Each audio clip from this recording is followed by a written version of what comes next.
The story of Germany's methamphetamine-fueled war effort begins long before the first tanks crossed the Polish border in September 1939.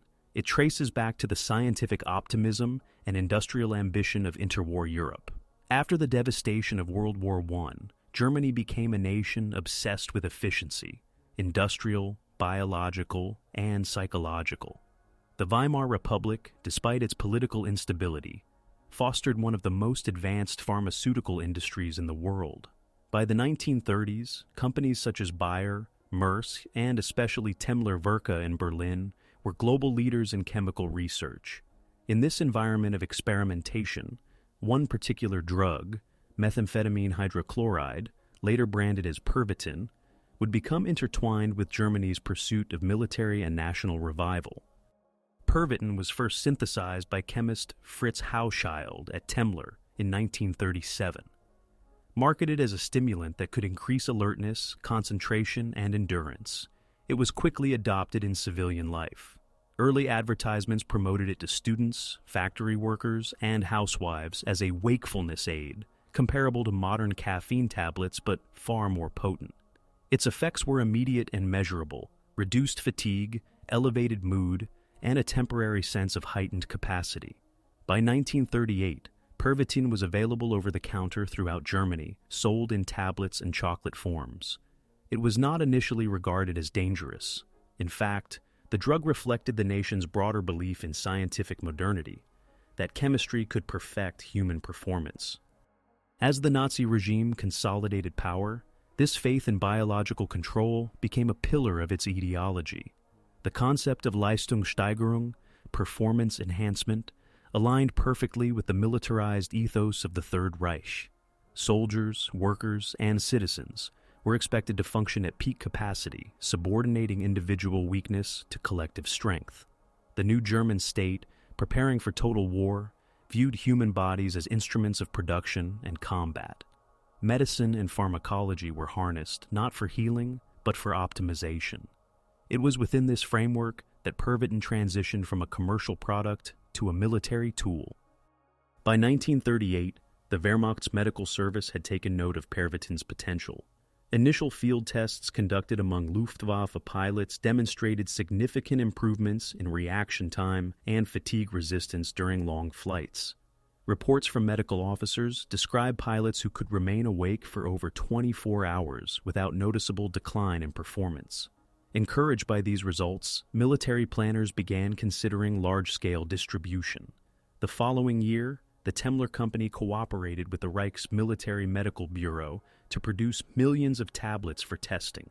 When Germany invaded Poland in September 1939, Pervitin had already entered limited use among elite formations and air crews. The drug's military application was still experimental, but its effects during the rapid Polish campaign hinted at its future importance. The Blitzkrieg strategy, combining mechanized speed, surprise, and relentless advance, demanded soldiers capable of continuous movement and alertness.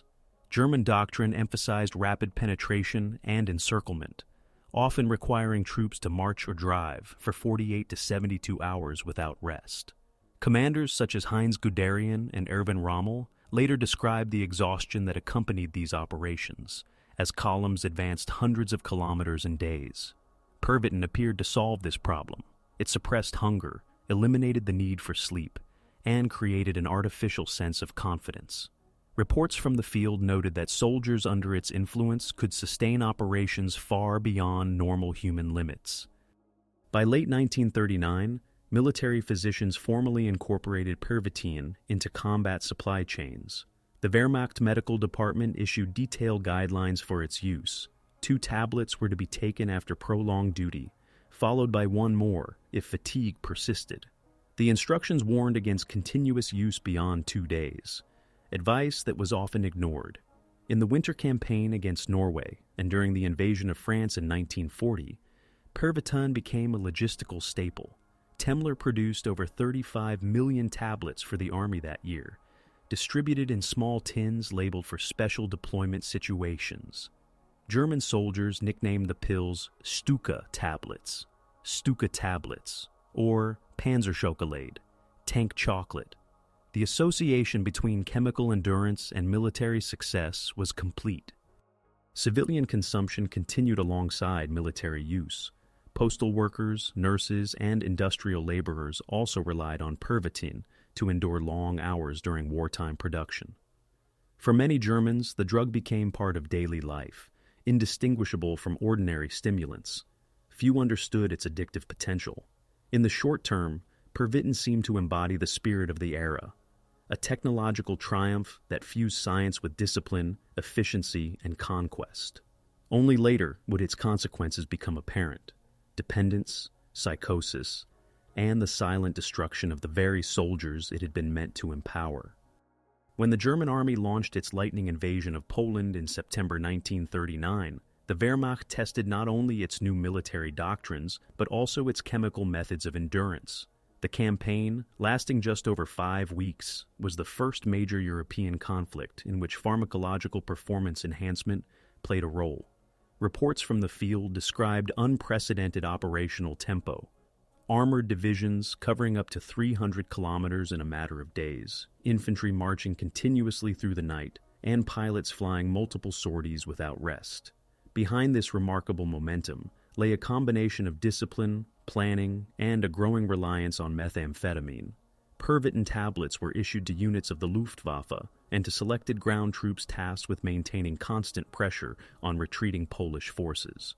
Though not yet standardized across the army, their effects were observed and recorded with fascination by medical officers and commanders alike. The success of the Polish campaign convinced the Wehrmacht High Command that rapid warfare could determine the future of Europe. Blitzkrieg, as the strategy came to be known, depended on sustained energy and coordination far beyond conventional limits. As preparations began for the next phase of expansion, operations in Scandinavia and Western Europe, the need for chemical support became evident. The Luftwaffe, responsible for maintaining air superiority and reconnaissance, took the lead in adopting Pervitin systematically. Pilots were issued tablets prior to long-distance bombing runs over Norway and Denmark in April 1940. Reports from the medical division noted that crews under the influence remained alert for up to 36 hours, able to navigate and engage targets under extreme fatigue. Commanders praised the drug's ability to eliminate hesitation and fear, describing pilots who acted with what appeared to be perfect focus. By the time Germany turned west toward France and the Low Countries in May 1940, methamphetamine use had become institutionalized. The invasion plan, codenamed Fall Gelb, required armored spearheads to push through the Ardennes and reach the Meuse River before the Allies could react. The success of this maneuver depended on relentless movement. Between May 10th and May 20th, over 2 million German troops advanced through Belgium and Luxembourg, many of them operating with minimal rest. Orders from the OKH, Army High Command, explicitly recommended Pervitin for maintaining combat readiness during long operations. Temmler-Werke, under contract with the Wehrmacht, delivered over 35 million tablets to the front in the months preceding the offensive. Every panzer division carried supplies of the drug, distributed through medical officers and non-commissioned staff. For the German soldier of 1940, Pervitin became as common as ammunition or bread. The testimonies from the French campaign revealed the immediate military value of chemical wakefulness. Tank crews, confined for hours in steel compartments, reported remaining fully alert despite exhaustion and hunger. Infantry marched night and day, often exceeding 60 kilometers in 24 hours. Communications officers who had taken the tablets could transmit for extended periods without rest, maintaining coordination across dispersed units.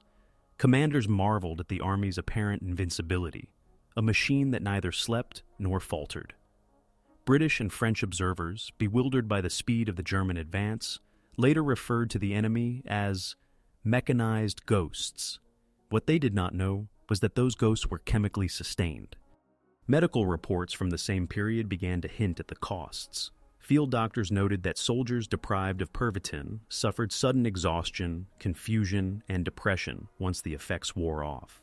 Some experienced tremors and paranoia after days without sleep. Nevertheless, the Wehrmacht's medical command continued to view the drug as an asset. Colonel Otto Ranke, director of the Institute for General and Defense Physiology in Berlin compiled detailed studies concluding that methamphetamine enhanced self-confidence, concentration, and the will to act. He argued that temporary side effects were outweighed by strategic necessity. Ranke's report, submitted to the High Command in late 1940, became the foundation for official military pharmacology guidelines. It defined fatigue as a logistical problem to be solved by chemistry rather than rest. The Luftwaffe, in particular, embraced this doctrine. Bomber crews flying night raids over Britain during the early stages of the Battle of Britain relied on Pervitin to endure missions lasting over 10 hours. Fighter pilots used it to maintain alertness during prolonged patrols. The distinction between medical prescription and command order blurred completely. Pilots were instructed to consume the tablets as part of standard procedure. A generation of young men, many barely in their 20s, found themselves chemically bound to a rhythm of combat that exceeded human endurance. To them, the exhilaration of flight and victory felt natural. Few realized it was pharmaceutically induced. On the ground, similar patterns developed. Panzer divisions moving through France reported that drivers and machine gunners stayed awake for 3 consecutive nights without complaint. The drug gave the illusion of limitless energy, masking the body's warning signs. Officers noticed that soldiers became more daring under its influence, displaying aggression and fearlessness even in chaotic conditions. What appeared to be courage was often chemical euphoria. As the German advance reached the Channel and encircled the Allied forces at Dunkirk, Pervitin's contribution was invisible yet undeniable. The Wehrmacht had discovered a tool that turned men into instruments of perpetual motion, a biological extension of Blitzkrieg itself. By the end of 1940, the military's confidence in chemical endurance was absolute. The success of the campaigns in Poland, Norway, and France seemed to confirm that modern warfare was as much a matter of pharmacology as of steel and tactics. The human body had become another weapon to be optimized and consumed. Within months, Pervitin would be issued in new forms, reaching the Eastern Front and transforming from a temporary stimulant into a systemic dependency that would haunt Germany's armies for the remainder of the war. As the Third Reich prepared for further conquests after the victories of 1940, the use of methamphetamine shifted from improvisation to institution. What had begun as a tactical aid became a formal component of military planning. The Wehrmacht, Luftwaffe, and even the Kriegsmarine incorporated Pervitin into logistical frameworks with the same precision given to fuel, ammunition, or rations. The chemical solution to fatigue now formed part of the doctrine of rapid warfare. The High Command saw in it a means to sustain the momentum that had made Blitzkrieg successful. Behind the facade of mechanized brilliance, Germany's military machine depended on a vast pharmacological infrastructure, an empire of laboratories, distribution chains, and regulations designed to keep soldiers awake. The scale of production reflected this shift. By early 1941, Temmler-Werke in Berlin had transformed into a quasi-military enterprise. Its facilities operated around the clock under government supervision, producing an estimated 100 million tablets annually. Pharmacies, hospitals, and military depots across occupied Europe were ordered to stockpile supplies. The drug's distribution followed the Army's organizational structure.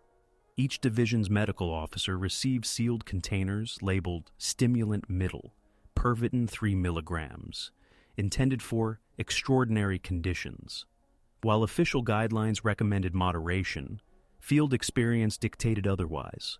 Orders frequently emphasized maintaining operational tempo, and officers quickly learned that stimulant fatigue was preferable to physical exhaustion. The chemical management of endurance became a logistical art form. At the strategic level, the Military Medical Corps systematized its understanding of methamphetamine's effects. Reports from 1940 to 1941 outlined its benefits and risks with clinical precision. The findings were paradoxical. Pervitin enabled soldiers to march longer, fight harder, and stay awake for up to 3 days.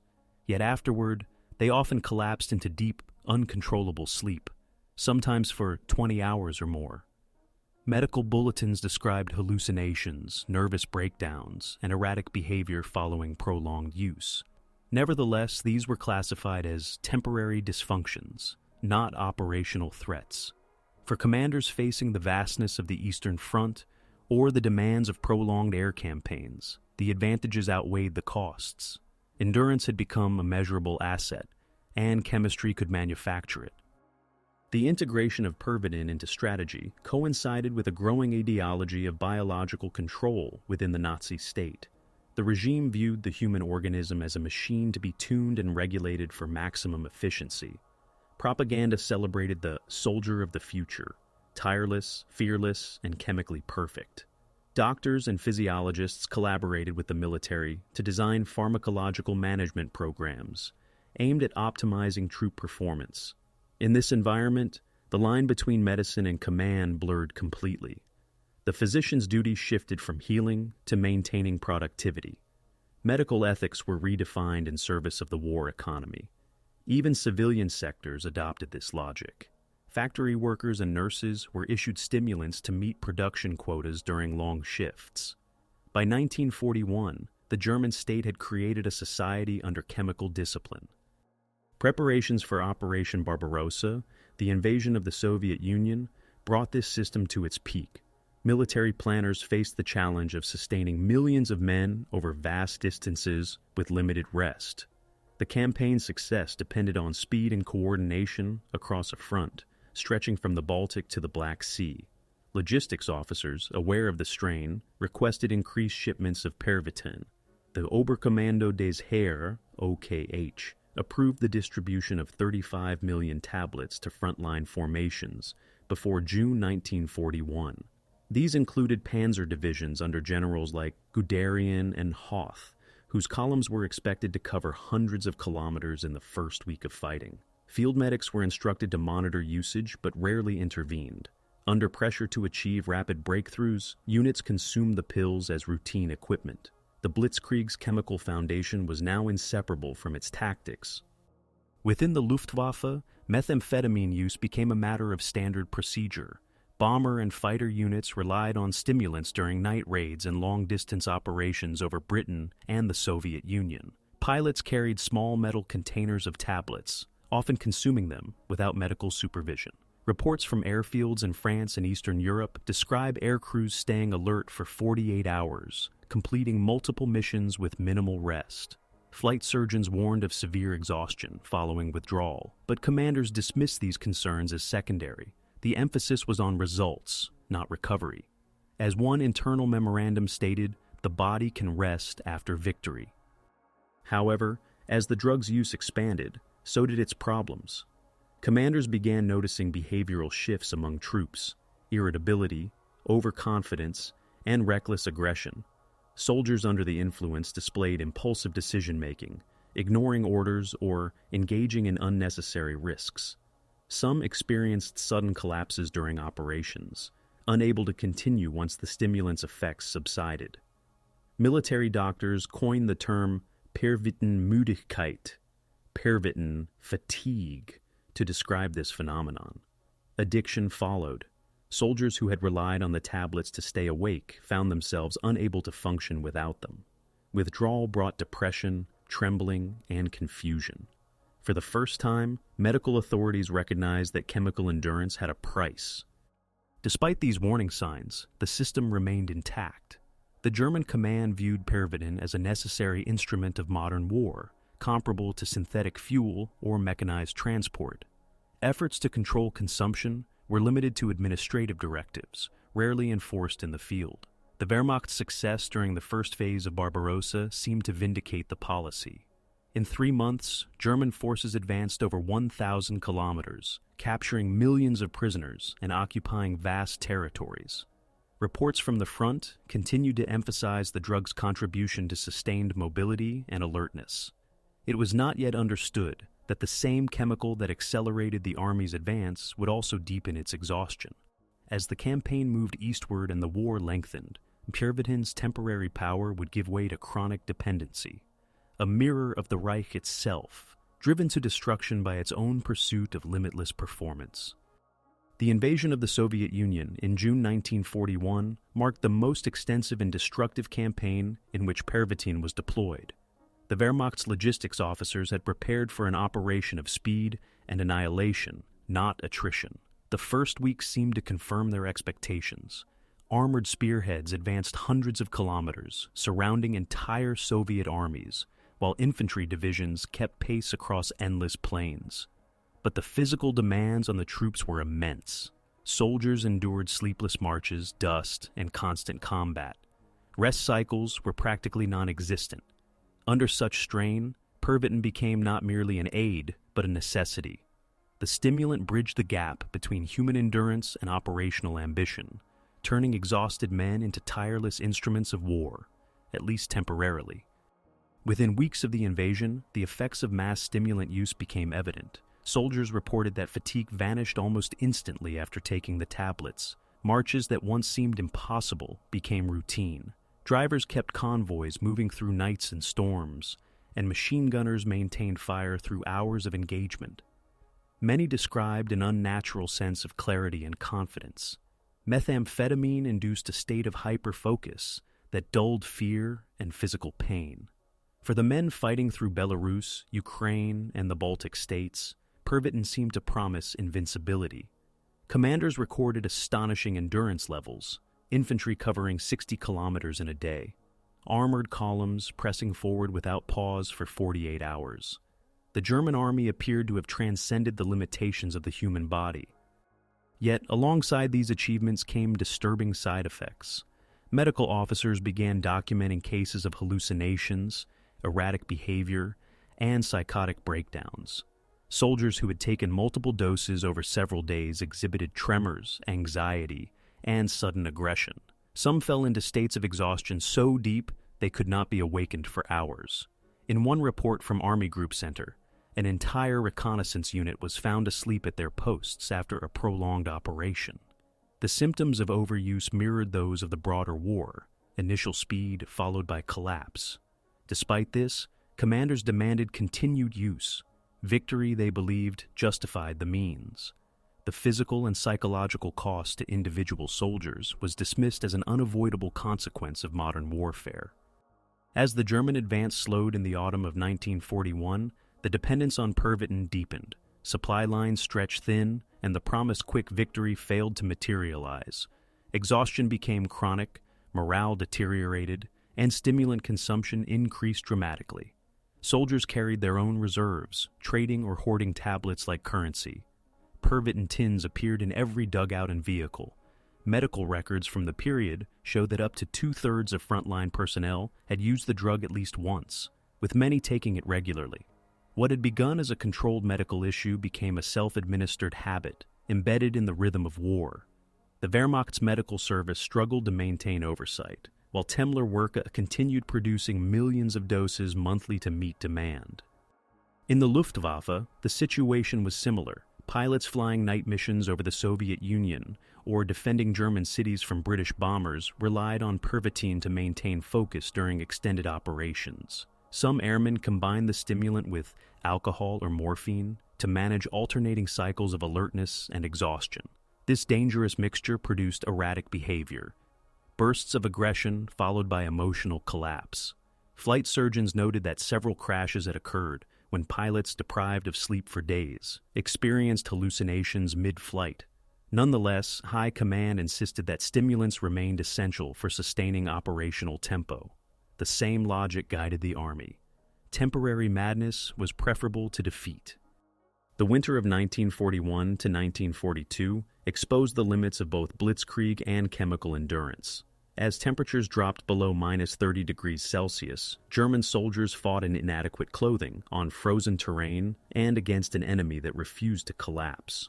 Pervitin could not replace food or shelter. Troops who had relied on it for wakefulness now suffered from physical breakdowns, their immune systems weakened by exhaustion and malnutrition. The drug's side effects became more visible: cardiac failure, paranoia, and psychosis. Some men wandered from their units in delirium. Others collapsed from overstrain. Reports from Army physicians warned that artificial stimulation was producing long-term harm and impairing combat readiness. The high command ignored these warnings, insisting that discipline and chemical assistance would overcome any obstacle. The ideology of willpower had merged with the pharmacology of performance. By 1942, the contradiction was clear. The very substance that had powered Germany's early victories was now contributing to its stagnation. Units addicted to stimulants required ever higher doses to function, while recovery times lengthened. In the rear areas, hospitals began treating soldiers for what was euphemistically described as nervous exhaustion. In reality, many were suffering from methamphetamine withdrawal. Symptoms included depression, muscle pain, and insomnia. Without the drug, soldiers could no longer maintain alertness or motivation. Military doctors attempted to taper doses, but the pressure of continuous combat made regulation impossible. The Wehrmacht's fighting strength was quietly eroding from within. Meanwhile, the Soviet army began to recover and adapt. German troops who had once marched without rest now found themselves bogged down in static warfare, trapped by the same exhaustion they had chemically deferred. The illusion of unstoppable movement faded. In Moscow, the Red Army launched its winter counteroffensive, forcing German forces into retreat. For the first time, the Pervitin-fueled machines slowed to human speed. The soldiers, no longer sustained by victory, faced the full cost of their dependence. A body and mind drained by chemistry. The Blitzkrieg, once powered by methamphetamine and momentum, entered a phase of attrition that no drug could overcome. By 1942, the euphoria of Blitzkrieg had evaporated. The Wehrmacht, once propelled by speed and confidence, now faced the brutal arithmetic of attrition. The rapid campaigns of 1939 to 1941 had exhausted men and materials alike, and the chemical scaffolding that had sustained them began to crack. The German army's relationship with Pervitin had evolved from a tactical advantage to a dependency embedded in its operational culture. In every theater of war, from the deserts of North Africa to the frozen steppes of Russia, soldiers turned to the small white tablets that promised endurance and clarity. For many, methamphetamine became synonymous with survival, a weapon against fatigue, fear, and despair. Yet, as the war dragged on, the same drug that had once sharpened the edge of German warfare began to dull its reason. In the East, the endless fighting and logistical chaos of 1942 forced the Wehrmacht to systematize the distribution of stimulants. The medical corps, overwhelmed by casualties and deteriorating morale, approved regular issuance of Pervitin for frontline units. Reports from Army Group South noted that panzer crews and assault infantry were taking 2 to 3 doses daily during operations. Luftwaffe personnel, particularly bomber and reconnaissance crews, followed similar routines. The average soldier, once a disciplined user, became an addict by necessity. The demands of total war left no room for rest. Even high-ranking officers relied on stimulants during prolonged operations. Diaries from staff officers near Kharkov and Rzhev mention medication for vigilance, a euphemism for Pervitin provided through official channels. The army's dependence mirrored the regime's. Both sought perpetual motion in a war that no longer moved forward. The physiological and psychological consequences multiplied. Medical officers recorded a surge in cases of cardiac arrest, hallucination, and violent outbursts. Soldiers described sensations of invincibility, followed by deep depression, insomnia, and paranoia.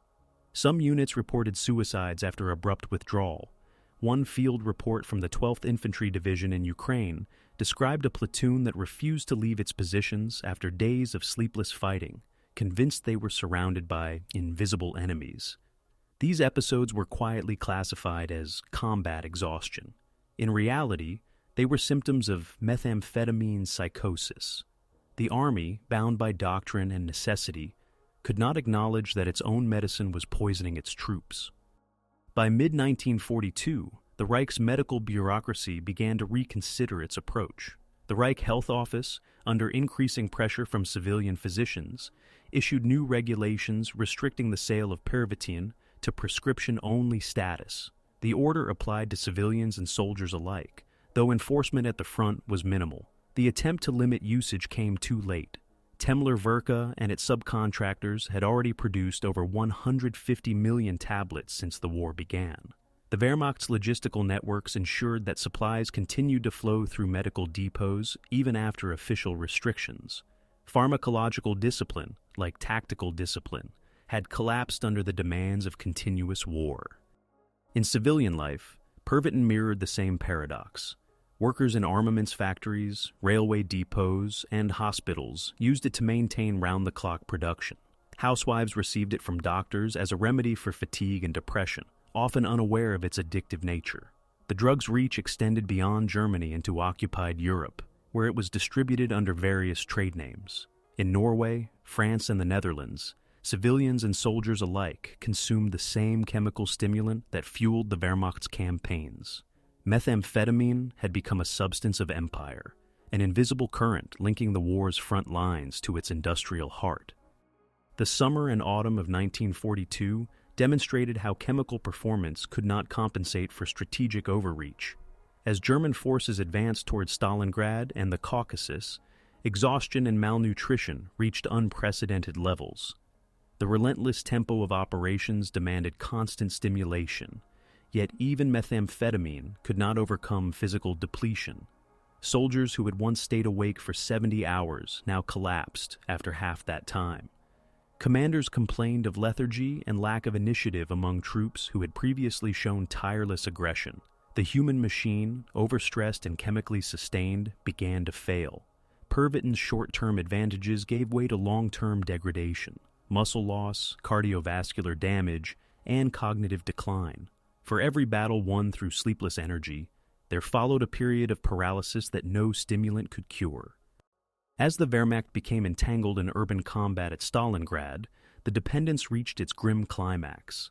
The Sixth Army, encircled and cut off from supplies, relied on dwindling reserves of both food and drugs. Medical logs recovered after the battle list methamphetamine among the few substances still distributed during the siege. Soldiers endured freezing temperatures, starvation, and relentless bombardment, sustained only by chemical wakefulness.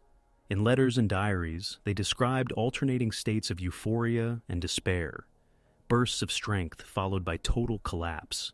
Methamphetamine blurred the boundaries between resistance and delirium. When the army finally surrendered in February 1943, the medical evidence of addiction was overwhelming. Heart failure, psychosis, and exhaustion dominated the records of survivors.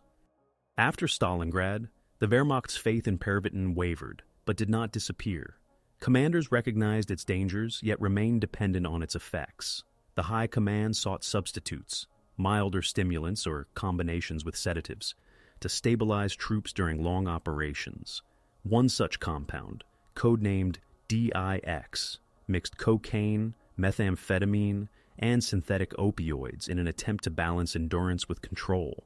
Tested on concentration camp prisoners, it symbolized the regime's descent into pharmacological extremism. The pursuit of chemical perfection mirrored the broader ideology of total domination, mastery over the body as a reflection of mastery over the world.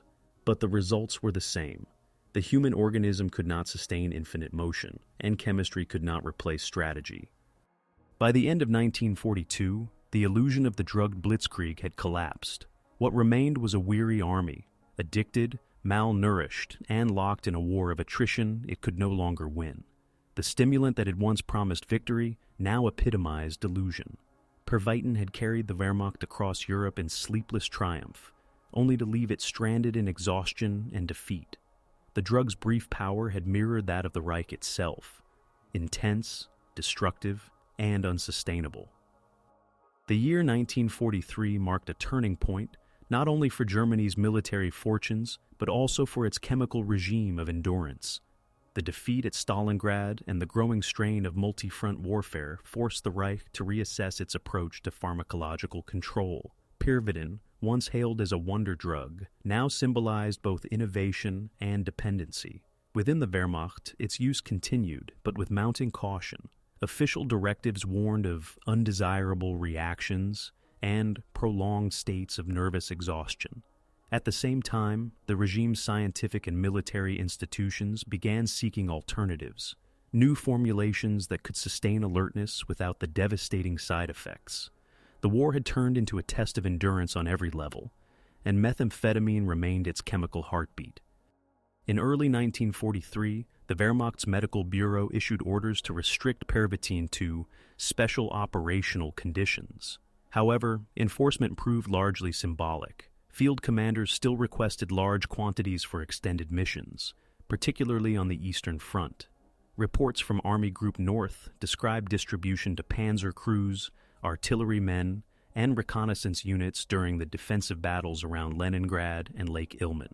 The official rationing did little to curb use, as soldiers had already learned to obtain the tablets through informal channels. Pharmacies near the front, military depots, and even postal services continued to distribute Pervitin under military requisition codes. What had once been an instrument of strategic innovation had now become an entrenched feature of daily survival. As Germany transitioned from offensive to defensive warfare, the psychological role of stimulants changed. During Blitzkrieg, Pervitin had served to amplify energy and aggression. Now, it functioned as a crutch against despair. Soldiers took it not only to stay awake, but to silence hunger, cold, and hopelessness. In the ruins of Kharkov, on the steppe before Kursk, and in the forests of Smolensk, methamphetamine blurred the line between discipline and desperation. Medical officers recorded rising cases of psychosis and violent behavior. Men in withdrawal exhibited trembling, confusion, and suicidal thoughts.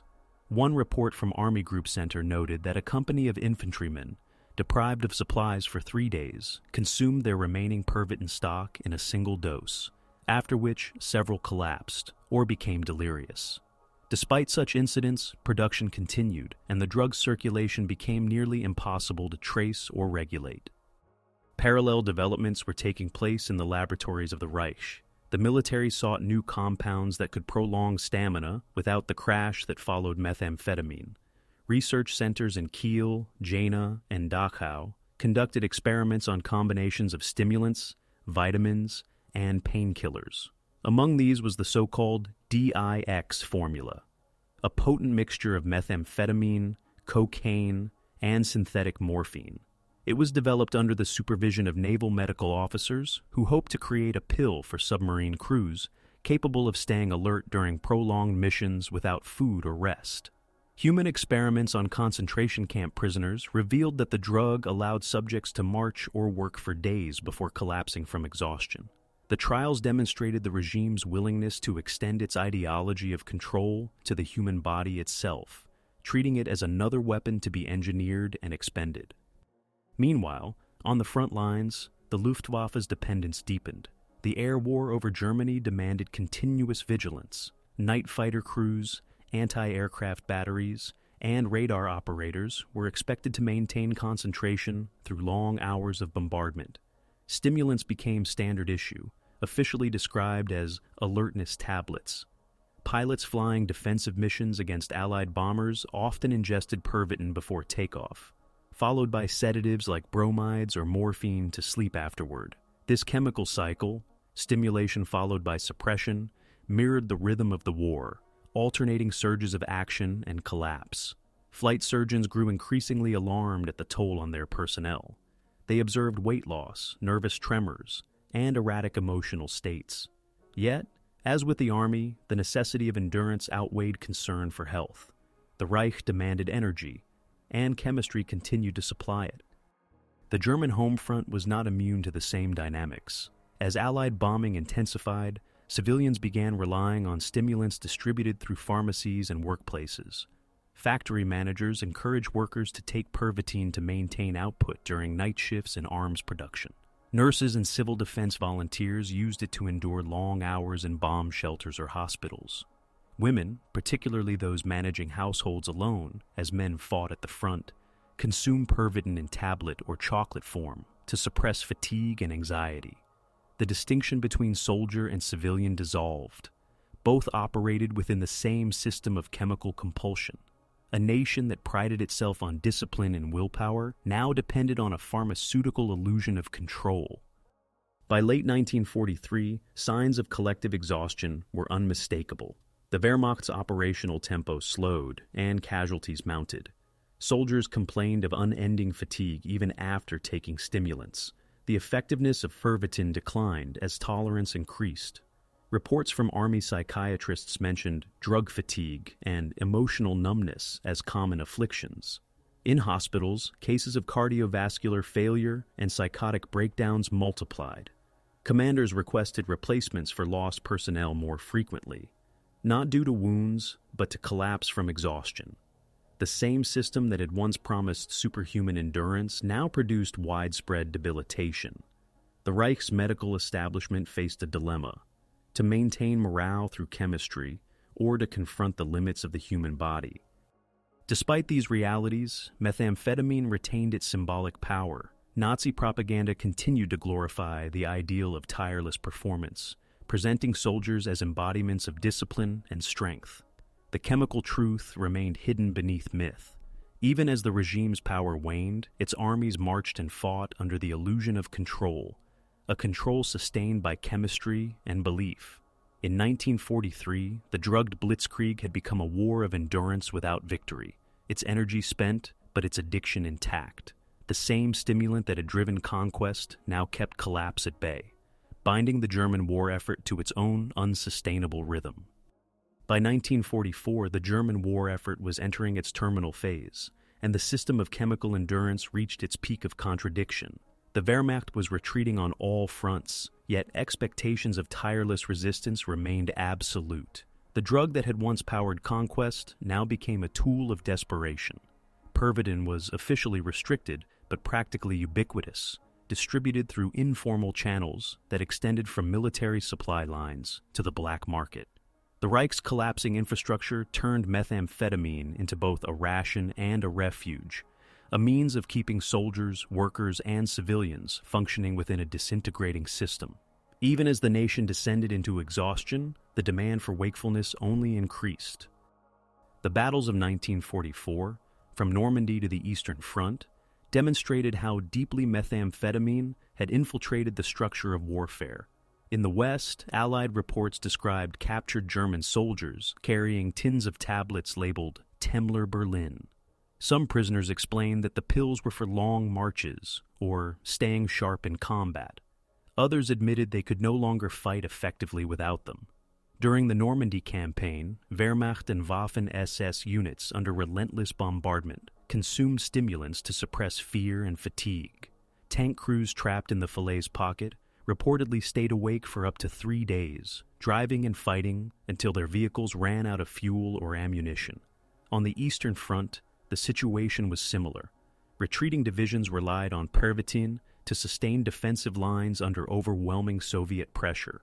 The drug became both a psychological shield and an operational necessity, the illusion of control in a war that was already lost. The Luftwaffe's dependence intensified during the defense of German cities. As Allied air raids devastated Hamburg, Berlin, and Dresden, night fighter squadrons were kept in constant rotation.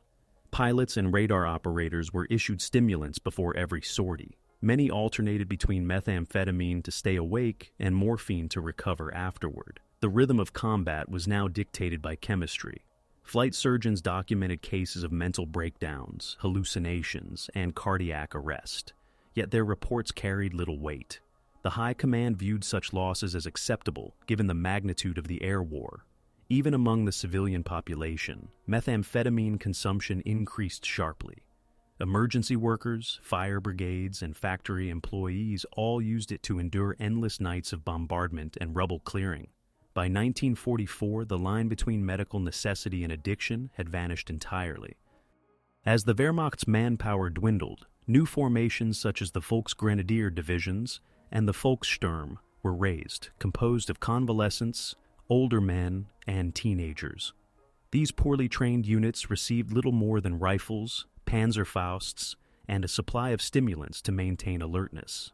Commanders described the pills as a morale substitute, a way to compensate for inexperience and fear.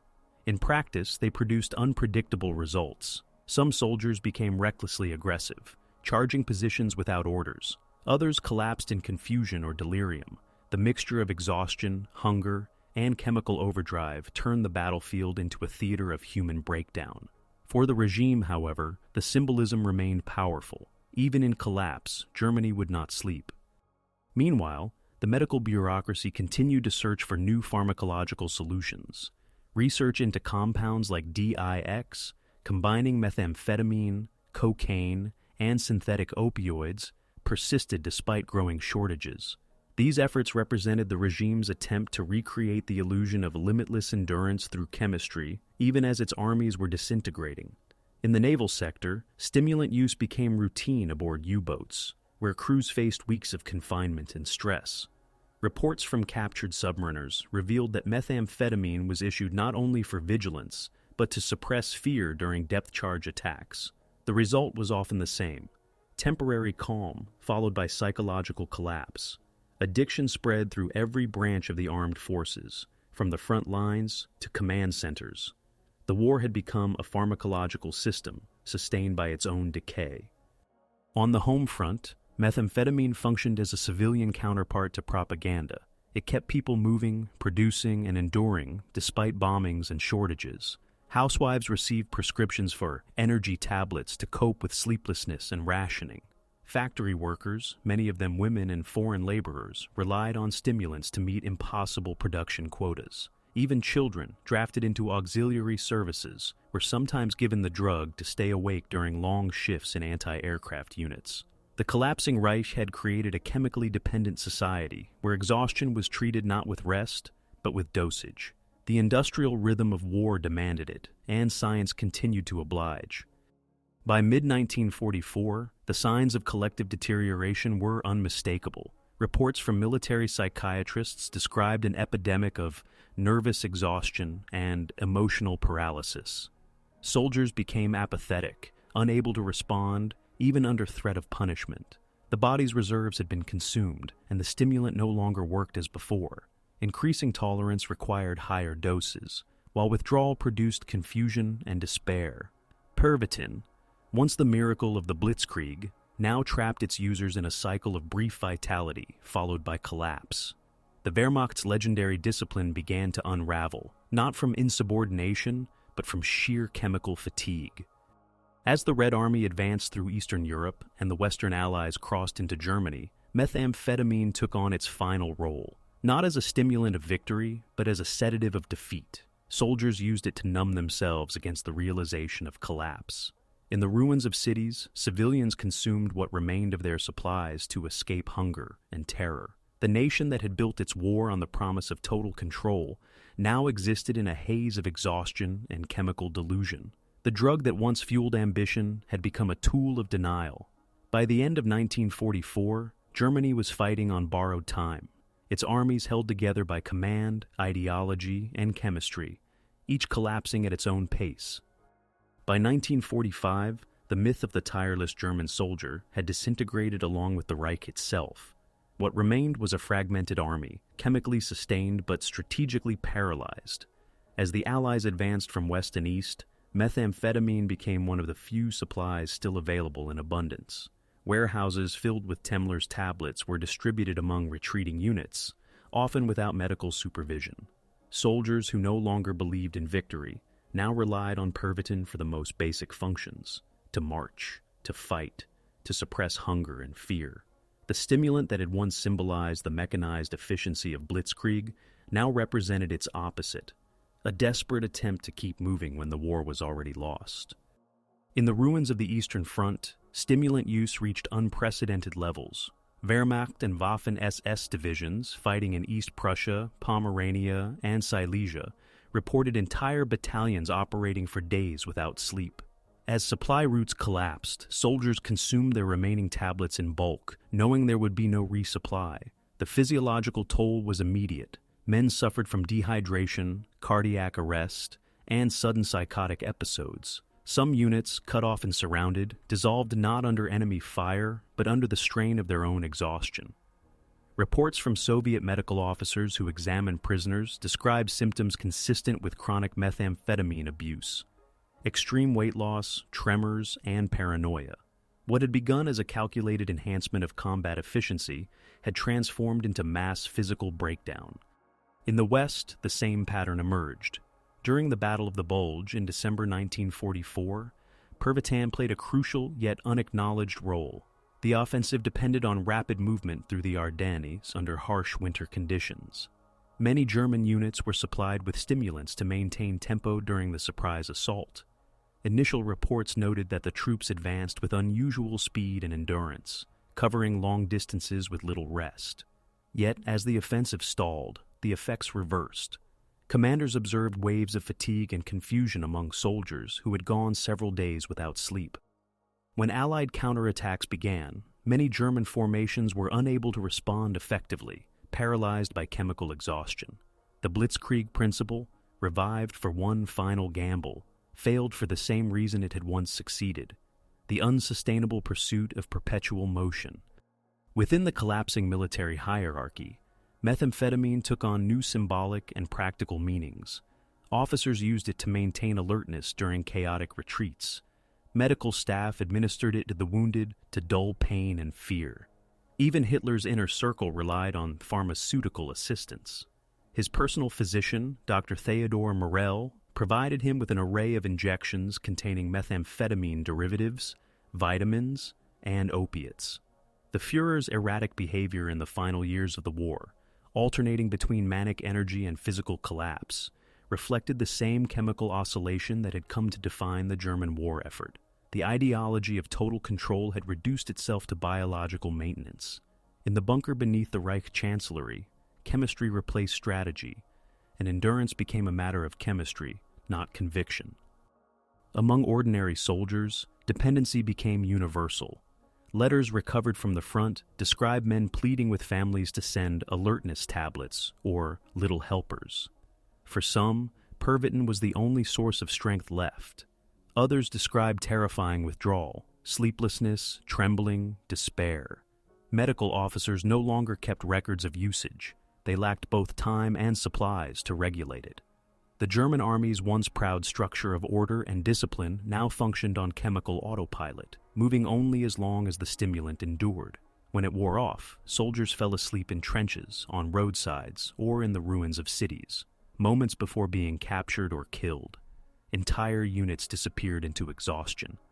As the Allies entered German territory, they encountered not only a defeated army, but a pharmacologically altered society. Pharmacies in Cologne, Frankfurt, and Berlin were looted by civilians searching for Pervitin. Housewives, laborers, and even children consumed the pills to suppress hunger and fear during air raids. The black market in stimulants flourished. For many, methamphetamine became the final resource of survival amid starvation and collapse. In hospitals, doctors administered the drug to the wounded and malnourished in an effort to restore minimal vitality. The entire nation seemed to operate on the remnants of the same chemical impulse that had once driven its armies: the refusal to rest, the denial of exhaustion, the illusion of control. On the front lines, surrender often followed total physical breakdown. In the last battles around Berlin, defenders, including the Hitler Youth and Volkssturm, received stimulant rations before being sent into hopeless engagements.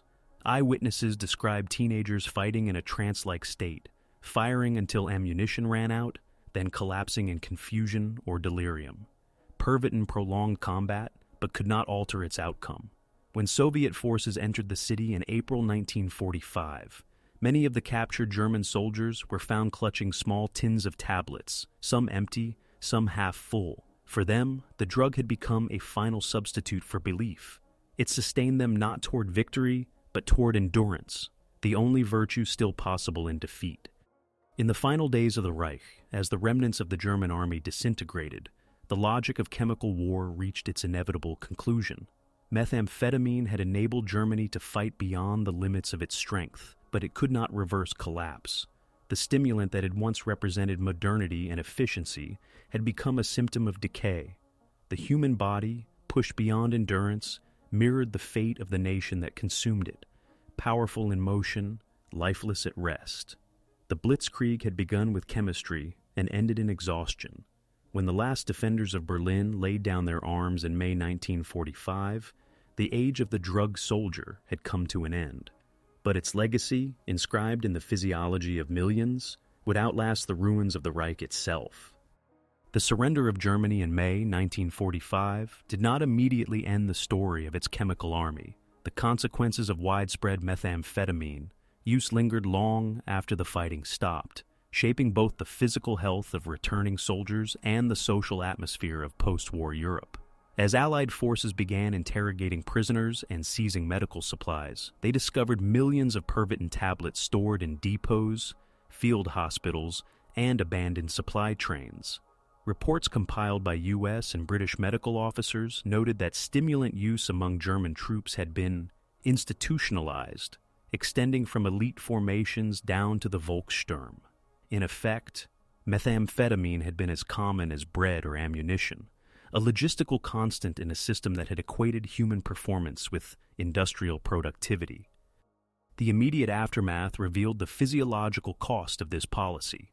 Hospitals across occupied Germany admitted thousands of veterans suffering from what doctors described as neurasthenia, exhaustion syndrome, or acute nervous collapse.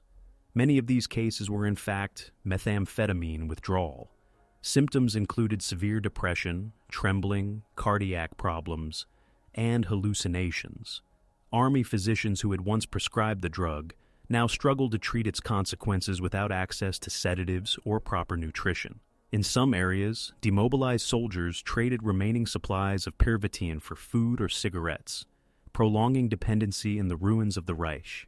The Allied Control Council soon classified methamphetamine as a restricted substance, but its presence in the civilian population proved difficult to eliminate. Years of chemical conditioning had reshaped German society's relationship to fatigue, discipline, and labor. The Allies conducted their own investigations into the wartime use of stimulants. British and American medical corps examined captured documentation from the Wehrmacht's pharmacological research units, particularly the D-No-X program and other stimulant trials. These records revealed a systematic effort to enhance endurance through chemistry, with experimentation extending to concentration camp prisoners. The data fascinated military scientists. While the Allies publicly condemned Nazi medical abuses, they also recognized the potential military implications of controlled stimulant use. In 1946, both the U.S. and British Air Forces began limited trials of amphetamine sulfate for flight endurance. A sanitized continuation of the German experiment, the war had normalized the idea that chemistry could substitute for rest. In post-war Germany, methamphetamine remained part of daily life for years. The devastation of infrastructure, housing shortages, and malnutrition created conditions in which stimulants offered temporary relief from despair. Pharmacies continued to sell diluted versions of Pervitin under different trade names until the early 1950s. Factory workers rebuilding the economy used it to meet demanding production quotas, while students and professionals sought it to maintain concentration in the emerging culture of Reconstruction. Addiction cases multiplied quietly.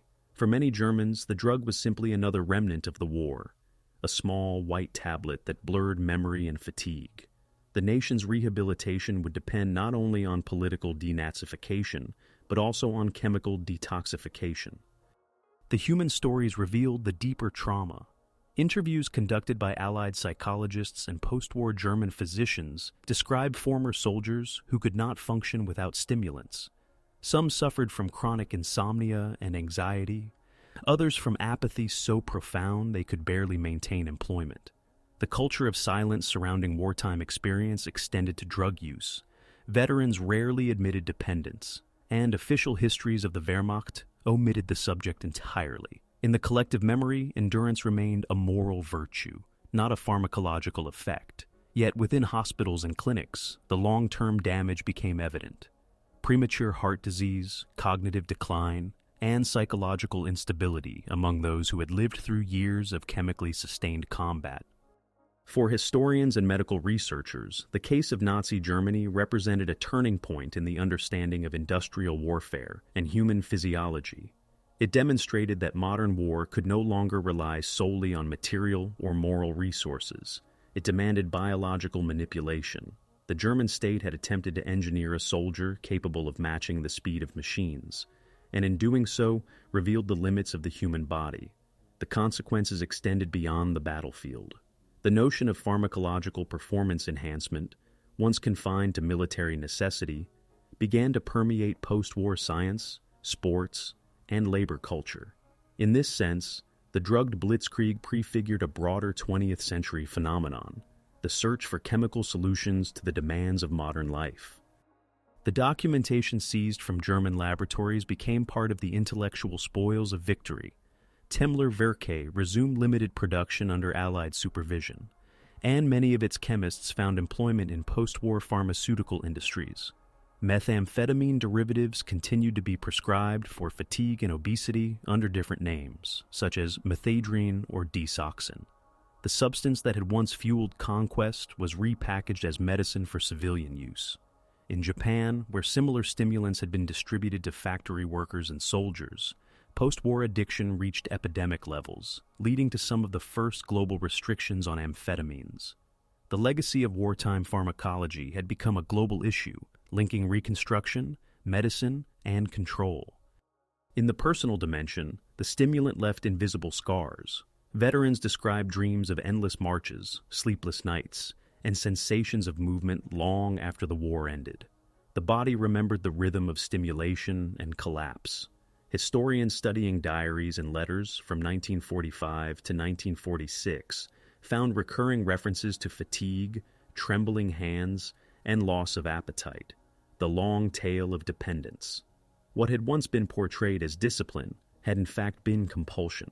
The German soldiers' famed endurance was not purely ideological, it was also chemical. When the drugs stopped, so did the illusion of invincibility. Thus, the immediate aftermath of the war revealed the full scale of the experiment Germany had conducted upon itself. Pervitin had transformed millions into instruments of motion, only to leave them motionless in defeat. The end of combat did not restore equilibrium. It merely removed the stimulant that had masked collapse. In the ruins of Europe, the chemical foundations of total war became visible, a society that had sought control over time, sleep, and exhaustion, and had paid for it with its health, its reason, and its humanity.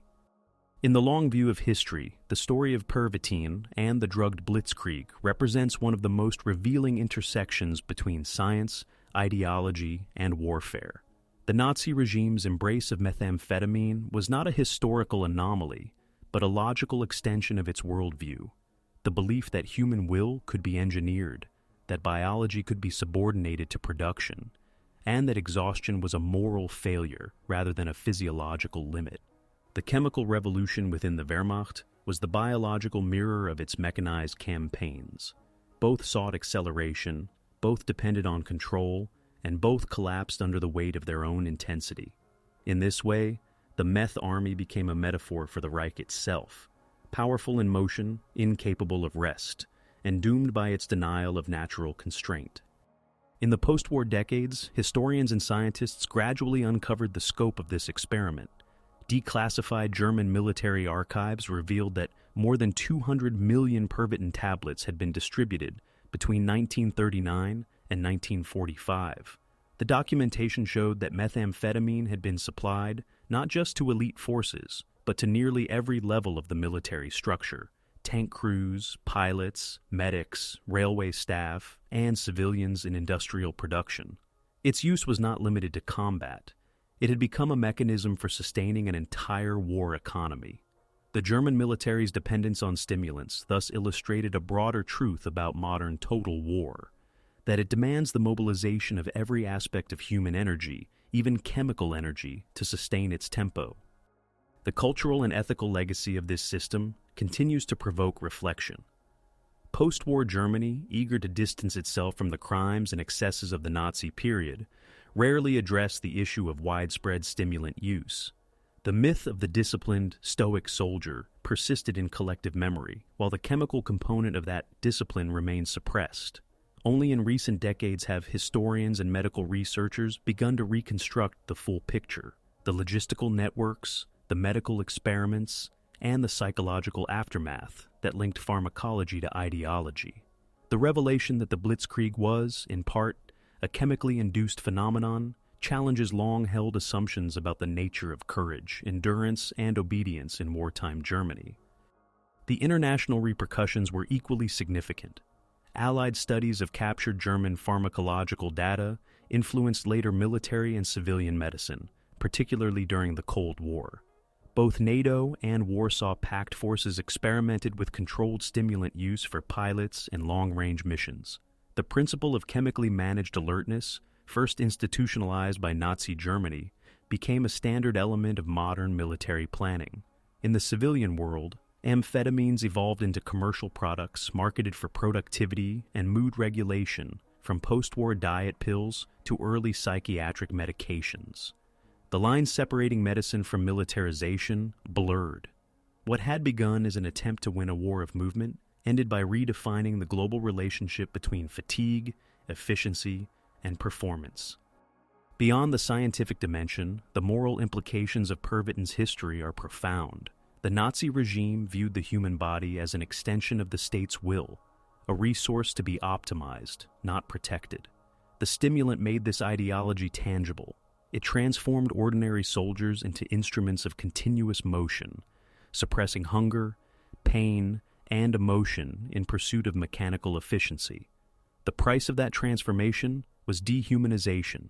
Soldiers who once felt invincible eventually discovered that their bodies were expendable, their exhaustion unacknowledged, their suffering normalized. The drug's effect was not only physiological, but philosophical. It erased the boundary between discipline and compulsion, between strength and addiction. The Blitzkrieg, celebrated for its speed and precision, was sustained by chemistry and myth alike. In contemporary discussions of military ethics and human enhancement, the lessons of the Nazi meth army remain uncomfortably relevant. The same logic that once justified the distribution of Pervitin, the need to overcome human limits in the name of efficiency, persists in new forms. From pharmacological stimulants used by modern armed forces to cognitive enhancers in civilian life, the pursuit of tireless productivity continues.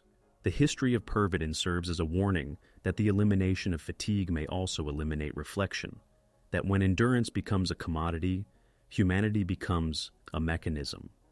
The chemical conquest of sleep, once heralded as progress, proved instead to be a symptom of moral collapse. In the final reckoning, the Nazi meth army was not merely a curiosity of military science, but a microcosm of 20th century modernity. It embodied the century's fascination with speed, control, and transcendence of the body. Yet its ultimate failure revealed an enduring truth, that no chemical, no ideology, and no machinery can erase the fundamental limits of human endurance. When Germany sought to build a perfect soldier, it created instead a generation haunted by exhaustion and addiction. When it tried to fight fatigue, it merely postponed collapse. And when it turned chemistry into strategy, it discovered that every dose of energy carried its own cost in weakness. Thus, the story of Pervitin ends not in triumph, but in quiet decay, in hospitals, in ruined cities, in the memories of those who survived the war, only to confront the emptiness that followed. The drug that once powered the lightning wars became a relic of ruin, its legacy buried among the rubble of the Reich. It stands today as both a historical fact and a moral parable, a reminder that the quest for limitless performance, whether through ideology or chemistry, leads not to victory but to exhaustion, and that every empire of acceleration eventually meets the immovable wall of the human body.